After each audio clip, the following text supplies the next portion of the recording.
بولے یہ حسن اور حسین کا روزہ ہے. ہمارے پشتو والے کہتے ہیں دادا حسن روجدہ، دادا حسن روجدہ، دادا حسین روجدہ. یعنی ان کو اتنا پتہ نہیں کہ حسن اور حسین ابھی شہید ہی نہیں ہوئے ہیں.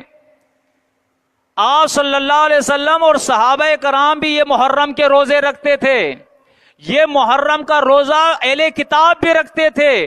یہ محرم کا روزہ مشرکین مکہ بھی رکھتے تھے. یہ تو پہلے سے یہ روزہ آ رہا ہے اور اس کی بڑی فضیلت ہے. آدم علیہ السلام کی توبہ اس دن قبول ہوئی، نوح علیہ السلام کی کشتی کو اس روز پہ نجات ملی، موسیٰ علیہ السلام کو اس روز نجات ملی، اور بہت ساری فضیلتیں اس کی ہے. انہوں نے کیا کیا؟ جن بیچاروں کو کچھ پتہ ہی نہیں ہے، وہ روزے بھی حسن اور حسین کے لیے ہو گئے.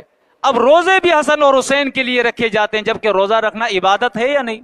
نظر عبادت، روزہ عبادت، یہ عبادات ہے. لیکن آج لوگ اتنے اپنے دین سے ناواقف ہو گئے ہیں.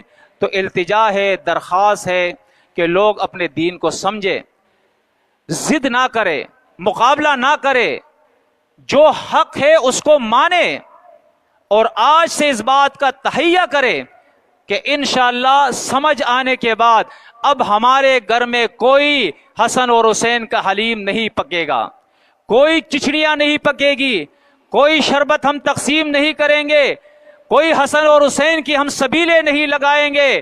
آج کے بعد ہمارا کام یہ ہے کنتم خیر امت اخرجت للناس تأمرون بالمعروف وتنہون عن المنکر. اب ہمارا کام یہ ہے، ہم امت خیر ہیں. انبیاء کا سلسلہ ختم ہو گیا، محمد صلی اللہ علیہ وسلم اللہ کے آخری رسول، آخری نبی ہے. آج کے بعد ہم لوگوں کو روکیں گے کہ سبیل اللہ کی لگاؤ، حسن اور حسین کی سبیل لگانا یہ شرک ہے. حلیم اور کچھڑی، بریانی اللہ کے نام کی پکاؤ، مخلوق کے نام کی پکانا یہ شرک ہے. نظر و نیاز، نظر کہتے ہیں اسی چیز کو جس کو نیاز کہتے ہیں. عربی میں نظر، فارسی میں نیاز. آج یہ کہتے ہیں نظر اللہ، نیاز حسین. یہ سمجھ ہے ان کی دین کی؟ ان کو اتنا بھی پتہ نہیں کہ نظر اور نیاز ایک چیز ہے. تو اللہ سے دعا ہے اللہ مجھے اور آپ کو اپنے کتاب کی سمجھ عطا فرمائے، قرآن اور سنت پر عمل کرنے اور اس کے بیان کرنے کی توفیق اور طاقت عطا فرمائے. واقول قولی ھذا استغفر اللہ لی ولکم ولسائر المؤمنین.